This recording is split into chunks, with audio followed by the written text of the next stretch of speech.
માલસર અસા નર્મદા રોડની ડાબી બાજુ પર ભારે વાહનો પર પ્રતિબંધ મૂકવામાં આવતા જાહેરનામું બહાર પાડવામાં આવતા ખેડૂતો મુશ્કેલીમાં મુકાયા। નર્મદા નદી પર આવેલો લગભગ 3 કિલોમીટર લાંબો માલસર અસા બ્રિજ, જે માલસર અને અસા ગામને જોડે છે, તે માર્ગ પરથી ખાસ કરીને કેળાના પાક સહિત કૃષિ ઉપજની હેરફેર કરવામાં આવે છે, પરંતુ વડોદરા જિલ્લા કલેક્ટર દ્વારા જાહેરનામું બહાર પાડી માલસર અસા બ્રિજની ડાબી બાજુનો રોડ ભારે વાહનો માટે પ્રતિબંધ મૂકવામાં આવ્યો છે, જેને લઈને ખેડૂતોને તૈયાર પાક માર્કેટ સુધી પહોંચાડવામાં અડચણો ઊભી થવાની સ્થિતિનું નિર્માણ થયું છે।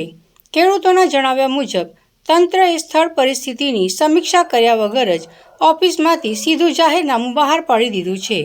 ખેડૂતોની રજૂઆત બાદ આજ રોજ નાયબ કલેક્ટર, ડીવાયએસપી, શિનોર મામલતદાર અને પોલીસ કાફલો માલસર મુકામે દોડી આવ્યો હતો અને સ્થળ પર નિરીક્ષણ કરીને અહેવાલ જિલ્લા કલેક્ટર સુપરત કરવાની ખાતરી આપી।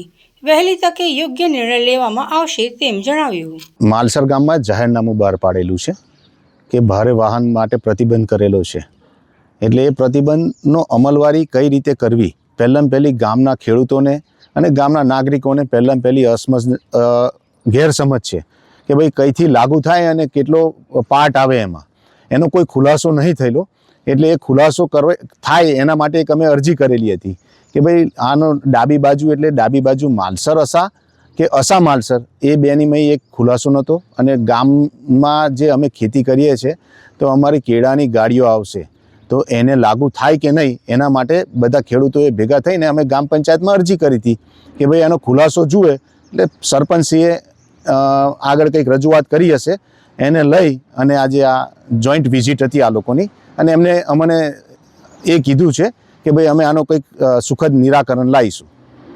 તો આ જાહેરનામું જ્યારે બહાર પડ્યું તો ખેડૂતોને ધ્યાનમાં લેવામાં આવ્યા હતા? ના, કોઈને પૂછ્યું નથી કે કયા આગળ શું છે, એવું કોઈ ખેડૂતોને કે કોઈને કશું પૂછ્યું નહીં।